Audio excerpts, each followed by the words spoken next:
Apakah kita sesabar Nabi Ibrahim alaihissalatu wassalam? Nabi Ibrahim mendapatkan ujian dari Allah subhanahu wa ta'ala dan berani mengkorbankan anaknya. Jangan kita lihat kita ini lagi susah untuk berbuat baik. Nabi Ibrahim mencontohkan ketika itu beliau dalam keadaan susah payah, jauh dari keluarga. Sekali datang kepada anaknya, Allah subhanahu wa ta'ala perintahkan untuk dibunuh anaknya, untuk disembelih anaknya. Artinya apa? Berkorban pada saat itu Nabi Ibrahim mencontohkan kepada kita, di masa-masa sulit maka pahalanya jauh lebih besar dan Allah subhanahu wa ta'ala lipat gandakan.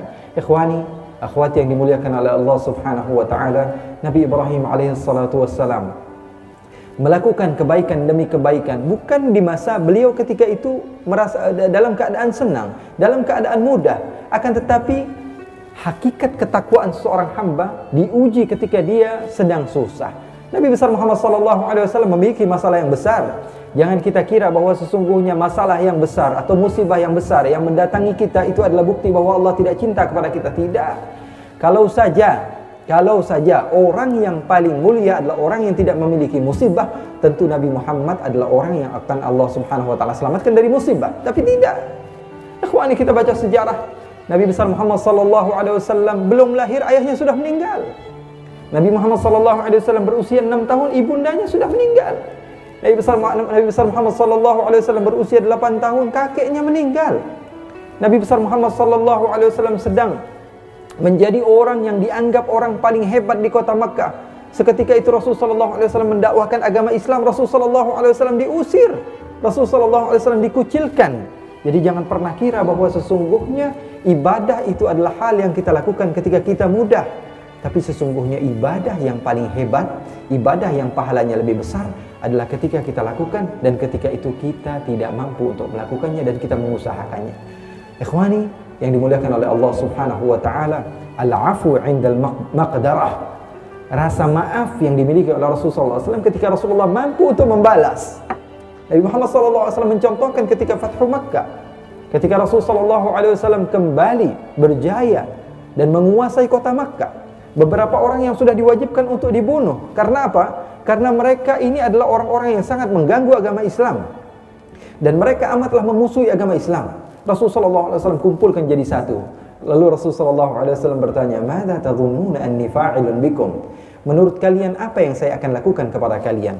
Mereka hanya mengatakan, "Akhun karim, wabnu akhin karim, wahai Muhammad, kamu orang baik dan kamu anak cucu orang baik, kamu pasti pemaaf." Saat itu Rasulullah SAW mampu. Mata Rasulullah memandang kepada orang-orang yang sebelum ini adalah orang-orang yang pernah meludah kepada Rasul. Rasulullah disolat di tempat yang sama. Rasulullah SAW solat di tempat yang sama. Ketika itu Rasulullah SAW dilempari kotoran, Rasulullah SAW diganggu, Rasulullah SAW dikucilkan. Putrinya Fatimah memandang kepada ayahnya yang ketika itu dilempari dengan kotoran ketika Rasulullah SAW hendak salat. Sayyidina Abu Bakar As-Siddiq menangis lalu mengatakan, "Apakah engkau ingin membunuh orang-orang yang telah mengatakan Tuhanku adalah Allah?" Nabi Muhammad mampu membalas. Tapi apa yang diucapkan oleh Rasulullah SAW? "La tathriba 'alaikumul yawm." Wahai saudaraku, aku akan mengatakan kepada kalian sebagaimana saudaraku Yusuf mengatakan kepada saudara-saudaranya, "La tathriba 'alaikumul yawm." Jangan takut. Kalian telah aku ampuni. Idhabu fa antumut tulaqa. Pergi kalian adalah orang yang bebas. Ikhwani, Allah subhanahu wa ta'ala ingin melihat sejauh mana cinta kita kepada Allah subhanahu wa ta'ala. Nabi Ibrahim disayang oleh orang tuanya, dicinta oleh orang tuanya. Akan tetapi ketika melihat orang tuanya ataupun pamannya bertolak belakang dengan ajaran Allah subhanahu wa ta'ala, dia marah. Lalu apa yang berlaku? Nabi Ibrahim dijauhi, dimusuhi. Lihat perjuangan Nabi Ibrahim. Dari semenjak kecil Nabi Ibrahim bukan orang yang nikmat hidupnya. Nabi Ibrahim dijauhi oleh keluarganya. Lalu Nabi Ibrahim, bagaimana cerita Nabi Ibrahim telah menghancurkan sesembahan orang-orang yang tidak beriman kepada Allah subhanahu wa ta'ala. Lalu Nabi Ibrahim dibakar, ikhwani. Nabi Ibrahim dibakar. Akan tetapi ketakwaannya kepada Allah subhanahu wa ta'ala begitu besar sehingga Allah subhanahu wa ta'ala katakan, "Ya naru kuni bardan wa salaman ala Ibrahim." Jadilah engkau bardan, dingin. Kalau Allah subhanahu wa ta'ala tidak katakan salaman, mungkin Nabi Ibrahim akan kedinginan. Akan tapi Allah katakan salaman, memberikan keselamatan kepada Nabi Ibrahim. Nabi Ibrahim alaihissalatu wassalam selamat. Dan orang-orang ketika itu melihat kepada Nabi Ibrahim memiliki mukjizat yang begitu hebat. dibakar akan tapi tidak mempan. Dibakar keluar daripada tempat tersebut. Diajak oleh Nabi Ibrahim, ayolah masuk Islam. Tidak ada yang masuk Islam. Setelah melihat keajaiban yang Allah Subhanahu wa taala berikan kepada Nabi Ibrahim, tidak ada. Nabi Ibrahim menikah, Nabi Ibrahim tidak memiliki anak. Nabi Ibrahim ketika itu berdoa, Rabbi habli minas salihin. Ya Allah, berikanlah aku keturunan orang-orang yang saleh, sehingga disunnahkan kepada kita untuk meminta kepada Allah. Ya Allah, berikanlah kepada kami anak cucu orang saleh, karena kami belum tentu menjadi hamba yang saleh.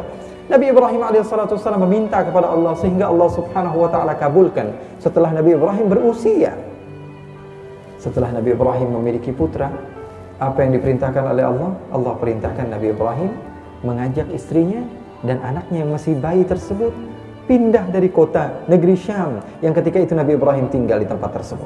Disuruh jauh, baru mendapatkan putra, Allah Subhanahu wa taala suruh berjauhan. Akan tetapi lihat, hakikat cinta adalah taatnya seorang kekasih kepada orang yang dia cintai. Maka diperintahkan oleh Allah, Nabi Ibrahim ikuti. Lalu diletakkan di Hijaz ketika itu, di kota Makkah. Ketika itu Siti Hajar, kata Nabi Ibrahim alaihissalam, wahai Hajar, sesungguhnya tidak ada yang beriman di tempat ini kecuali saya dan kamu. Akan tetapi keimanan yang mereka miliki adalah keimanan yang besar. Ikhwani yang dimuliakan oleh Allah Subhanahu wa taala, Nabi Ibrahim bersabar. Nabi Ibrahim cinta sekali kepada putranya Ismail, sehingga banyak sekali Nabi Ibrahim sering sekali melakukan ziarah untuk melihat kepada putranya. Ketika putranya sudah besar dan Nabi Ibrahim merasa bahwa sungguhnya beliau sudah memiliki wakil, kemana-mana Nabi Ismail diajak, berada di posisi kanan Nabi Ibrahim alaihissalam, sudah bangga memiliki keturunan. Nabi Ibrahim bermimpi Allah Subhanahu wa taala memerintahkan untuk dikurbankan putranya. Akhwani, sabar macam apa lagi ini Nabi Ibrahim? Allah Subhanahu wa taala ingin melihat kesabaran beliau yang begitu luar biasa, dan kita insyaallah Allah Subhanahu wa taala berikan kesabaran, Allah Subhanahu wa taala berikan ketabahan. Walaupun musibah yang banyak Allah berikan, mudah-mudahan ini adalah salah satu tanda bahwa Allah cinta kepada kita. Ikhwani yang dimuliakan oleh Allah Subhanahu wa taala, Nabi Ibrahim kemudian mengatakan kepada Nabi Ismail, wahai Ismail, sesungguhnya saya diperintahkan oleh Allah untuk menyembelihmu. Apa yang dikatakan anak yang masih baru baligh ini? Apa katanya? If'al ma tu'mar. Wahai ayahku. Beliau tidak mengatakan saya enggak keberatan, tidak.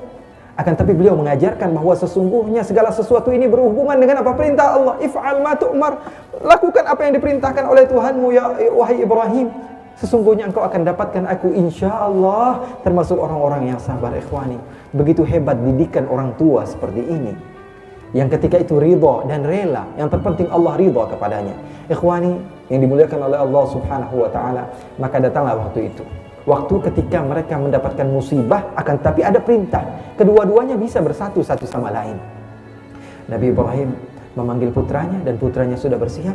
Ketika ingin hendak dipotong, Nabi Ismail mengatakan kepada Nabi Ibrahim, wahai ayahku, biarkan wajahku berpaling dari wajahmu, karena aku takut ketika engkau melihat wajahku, engkau akan sedih, lalu engkau akan meninggalkan perintah Allah karena engkau kasihan kepadaku. Biarkan wajahku berbalik daripada wajahmu, biarkan pandanganmu tidak memandang kepada wajahku kecuali kepada kepalaku, dan supaya juga aku tidak takut melihat alat yang kau gunakan untuk menyembelihku, wahai ayahku. Aku takut hatiku berubah dari keimanan menjadi takut kepada hal yang Allah Subhanahu wa taala sudah amanatkan kepadamu. Ayahku, tolong engkau buka bajuku, karena aku tidak memiliki baju kecuali baju ini. Kemudian nanti ketika engkau sudah memenggal kepalaku, tolong jadikan baju ini sebagai kafanku. Wahai ayahku, angkat sedikit tanganmu, karena engkau memakai baju yang berwarna putih. Aku takut nanti darahku terkena kepada bajumu, lalu engkau pulang kepada ibuku. Ibuku akan menangis ketika melihat tetesan darahku, dan akan mengotori bajumu yang untuk digunakan untuk menyolatiku, wahai ayahku. Ayahku, sampaikan salam terakhirku kepada ibundaku yang salihah, karena dia telah mendidikku dengan didikan yang baik. Ayahnya mendidik dengan didikan yang baik. Ikhwani, sabar semacam apa lagi ini? Ini adalah hakikat takwa. Oleh karena itu kita berharap kepada Allah Subhanahu wa taala, kita dijadikan oleh Allah Subhanahu wa taala termasuk orang yang bisa melakukan amanah Allah di saat kita mudah maupun di saat kita susah.